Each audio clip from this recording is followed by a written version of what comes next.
الحمد للہ رب العالمین والصلاة والسلام علی سید الانبیاء والمرسلین اما بعد فاعوذ باللہ من الشیطان الرجیم بسم اللہ الرحمن الرحیم۔ تحفظ اسلام آن لائن اکیڈمی میں آپ سب کو خوش آمدید۔ ہمارا بنیادی عقائد کورس کا لیکچر نمبر 1 ہے آج کے لیکچر میں ہم 4 سوال اور ان کے جوابات پڑھیں گے۔ سب سے پہلے یہ سمجھ لیں عقیدہ کا مطلب کیا ہے۔ عقیدہ دل سے کسی بات کو پختہ یقین اور ایمان کے ساتھ ماننا عقیدہ ہوتا ہے، جس میں کسی قسم کا کوئی شک نہیں کیا جا سکتا۔ اگر شک کریں گے تو وہ عقیدہ نہیں رہے گا۔ تو جس طرح ہمارے عقائد ہیں مسلمانوں کے، ہمیں کسی بات پر کوئی شک نہیں ہے۔ لیکچر نمبر 1 شروع کرتے ہیں۔ سب سے پہلے سوال نمبر 1، اللہ عز و جل کے بارے میں یہودی، عیسائی، مشرکین کیا کہتے ہیں اور انہیں کس چیز کا حکم دیا گیا تھا؟ جواب، یہودی حضرت عزیر علیہ السلام کو اور عیسائی حضرت عیسیٰ علیہ السلام کو اللہ کا بیٹا کہتے ہیں۔ اسی طرح مشرکین فرشتوں کو اللہ عز و جل کی بیٹیاں کہتے ہیں اور اس کے ساتھ مخلوق میں سورج، چاند، ستاروں وغیرہ کو اللہ کا شریک ٹھہراتے ہیں۔ اور مشرکین نے اپنے پادریوں اور درویشوں کو اللہ کے سوا معبود بنا لیا، رب بنا لیا، حالانکہ انہیں صرف یہ حکم دیا گیا تھا کہ وہ ایک معبود کی عبادت کریں، صرف اللہ تبارک و تعالیٰ کی عبادت کریں، اس کے سوا کوئی عبادت کے لائق نہیں ہے، وہ ان کے شرک سے پاک ہے۔ سوال نمبر 2، مسلمان اللہ عز و جل کے بارے میں کیا کہتے ہیں؟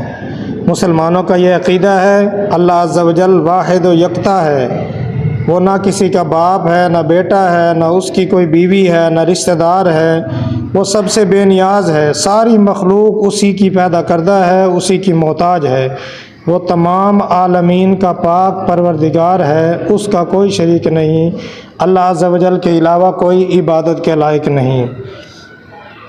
سوال نمبر 3، نبی کسے کہتے ہیں؟ اللہ تعالیٰ نے مخلوق کی ہدایت اور رہنمائی کے لیے جن پاک بندوں کو اپنے احکام سکھانے کے لیے بھیجا ان کو نبی کہتے ہیں۔ انبیاء کرام علیہم السلام ہی وہ بشر ہیں جن کے پاس اللہ کی طرف سے وحی آتی ہے، اور نبی پاک صلی اللہ علیہ وآلہ وسلم تمام انبیاء کے آخر میں تشریف لائے، اسی لیے آپ کو خاتم النبیین کہا جاتا ہے۔ نبی اور رسول میں فرق کیا ہے؟ نبی وہ ہوتا ہے جو اپنی نئی شریعت، نئے احکام لے کر نہ آئے، بلکہ سابقہ رسول کی شریعت اور احکام کی اشاعت و ترویج کرے۔ رسول وہ ہوتا ہے جس کی اپنی شریعت ہوتی ہے، پچھلے نبی کی شریعت منسوخ یعنی ختم ہو جاتی ہے۔ نبی پاک صلی اللہ علیہ وآلہ وسلم آخری نبی ہیں، تمام انبیاء کی شریعت منسوخ ہو چکی ہے، آپ ہی خاتم النبیین صلی اللہ علیہ وآلہ وسلم ہیں۔ اب کوئی نہ کسی علاقے کے لیے نبی آ سکتا ہے، نہ کسی شہر کے لیے نبی آ سکتا ہے، نہ ہی شریعت محمدیہ صلی اللہ علیہ وآلہ وسلم کی اشاعت اور اس کی ترویج کے لیے کوئی نبی آ سکتا ہے۔ آخری سوال ہے ہمارا آج کے سبق کا، سوال نمبر 4، جو حضور صلی اللہ علیہ وآلہ وسلم کو اپنے جیسا بشر کہے یا بڑا بھائی کے برابر کہے تو وہ کون ہے؟ جواب، نبی پاک صلی اللہ علیہ وآلہ وسلم کو اپنے جیسا بشر یا بھائی کہنے والے یا کسی اور طرح حضور کا مرتبہ گھٹانے والے مسلمان نہیں ہیں، گمراہ ہیں، بد دین ہیں۔ قرآن کریم میں جگہ جگہ کافروں کا یہ طریقہ بیان کیا گیا ہے کہ وہ نبیوں کو اپنے جیسا بشر کہتے تھے، اسی لیے گمراہی اور کفر میں پڑے۔ ایک مثال عرض کرتے ہیں، ایک مثال قرآن مجید فرقان حمید سے سورۃ الفرقان آیت نمبر 7 میں اللہ تبارک و تعالیٰ نے کافروں کا یہ قول، ان کا یہ طریقہ بیان کیا۔ کافروں نے کہا اس رسول کو کیا ہوا کہ یہ کھانا بھی کھاتا ہے اور بازاروں میں چلتا پھرتا بھی ہے. یعنی وہ لوگ نبی پاک انبیاء کو اپنے جیسا بشر کہتے تھے اور یہ کہتے تھے کہ یہ تو ہماری طرح چلتے پھرتے ہیں، ہماری طرح کھاتے پیتے ہیں، کوئی فرشتہ آنا چاہیے. تو ان کا یہ اعتراض غلط تھا. تو جب کوئی فرشتہ آ جاتا پھر وہ یہ کہتے یہ تو فرشتہ ہے، ہماری طرح چلتا پھرتا بھی نہیں ہے، کھاتا پیتا بھی نہیں ہے.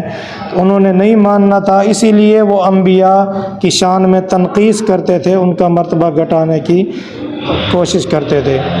یہ لوگ انبیاء کی عظمت کو تسلیم نہیں کرتے تھے. جو ایسا کرے یعنی انبیاء کی عظمت کا انکار کرے، تسلیم نہ کرے، انہیں اپنے جیسا آدمی عام بشر کہے تو وہ بد دین ہے، بد عقیدہ ہے. وما علیہ الا البلاغ المبین. تمام احباب اس کو توجہ سے سماعت فرمائیں. پھر سننے کے بعد ہی حاضری والے گروپ میں سب نے اپنی حاضری پیش کرنی ہے. جزاک اللہ خیرہ. السلام علیکم ورحمۃ اللہ وبرکاتہ. اللہ حافظ.